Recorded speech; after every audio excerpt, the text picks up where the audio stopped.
Hey guys, Dantixie bringing you some brand new information on the last to be revealed classes in Tiny Tina's Wonderlands, the Graveborn and the Spore Warden.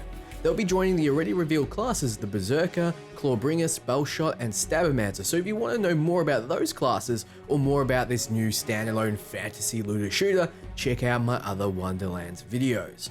We'll also be talking about the multiclass system and how it changes up how you play in a big way, including being able to have multiple pets. So let's get right into it, starting with the Graveborn.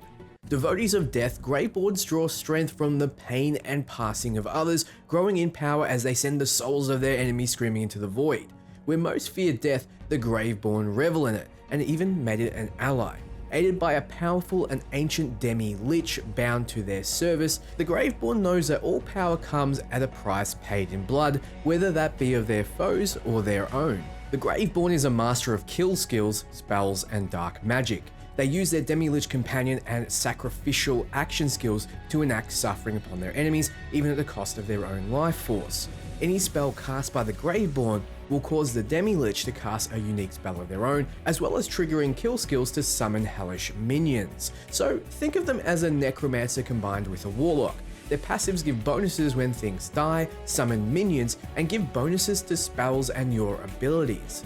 Their first ability, Reaper of Bones, gives you a powerful buff you can upgrade with passives. It lets you gain bonus lifesteal and magic damage for the duration, while your health continuously drains. So yes, it is a high risk, high reward kind of ability, and as you can guess from the next one's name, Dire Sacrifice, it is as well.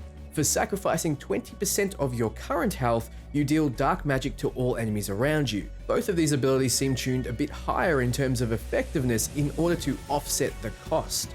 Keep in mind, casting any of these abilities will have your Lich casting its own. So if the Graveborn is about death, the Spore Warden is about life, specifically nature. The Spore Wardens are swift guardians of the Wonderland's magical wilderness, deeply in tune with the natural world. Spore Wardens prowl through forests and bogs alongside their faithful, flatulent mushroom companion. Yes, they attack by cutting loose, so to speak.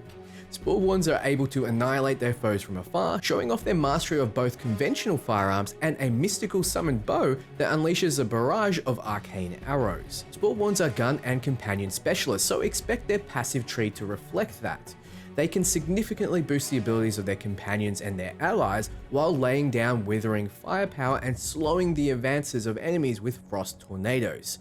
Speed and distance are a Spore Warden's best friend. Their first ability is Barrage of Arrows, letting you fire lucky 7 arrows at once at your target. It's just straight up extra damage with no fat. Their second ability is Blizzard, which creates 3 frost cyclones that seek out enemies. So more utility than the Barrage of Arrows. But the Spore Warden's main focus is gun damage and pets, so expect this little mushroom guy to be strong. Yes, you can have double pets. How? Well, let me explain the multi-class system. When your journey begins, you'll be choosing a starting class, wielding the strength and abilities of the Berserker, Clawbringer, Graveborn, Spellshot, Spore Warden, or Stabbomancer. But as you grow stronger, you'll gain access to the multi-class system and a new secondary class slot, opening up a world of unique character builds. Each class is defined by a class feat, 2 iconic action skills, and a skill tree loaded with passive abilities. Once unlocked, class feats are your always-on passive effects, including unique increases to damage output or having a trusty companion fighting by your side.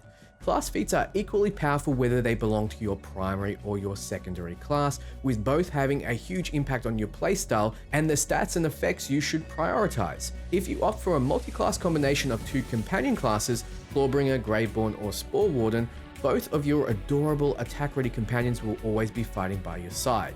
The more the merrier. We can expect the other 3 classes to have their own feats, for example the Spellshot having the feat to dual equip 2 spells at once. Your chosen class's action skills have the biggest impact on your moment-to-moment gameplay, with splashy effects that can instantly turn a tide of battle and give you the upper hand. For example, the Barrage of Arrows you just saw. Action skills have a relatively short cooldown, letting you unleash their might multiple times during a fight, but not so short that you'll be spamming them constantly. You can only equip 1 action skill at a time, though you have a total of 4 to choose between for your 2 multi-class selections. Finally, each class's skill tree is where you get a comprehensive view of your progress and ever-increasing power over time. With each level gain, you'll have an extra skill point to spend in either one of your trees, and you'll need to pick and choose carefully where to allocate them, as it's impossible to fill up every ability across both your skill trees because, balance. As you invest more points into a skill tree, you unlock more sections with stronger effects at your disposal as you commit further to a given class. If you decide you want to rearrange your skill points, you can do so for a reasonable sum of in-game gold at any quick change station. So maybe you pick the Spore Warden in order to be a pet specialist and invest in their pet passive abilities in their skill tree. Then you pick up the Graveborn as a secondary class and do the same in their skill tree. Then you have a mushroom and lich following you around, as well as other dark pets you can summon with your abilities.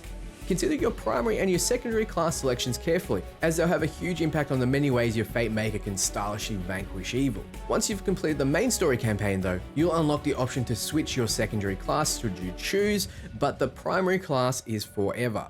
If you want to wield the power of all possible multi-class combinations, get ready to roll some alternative characters. So that's all the information I have for you today. What did you think?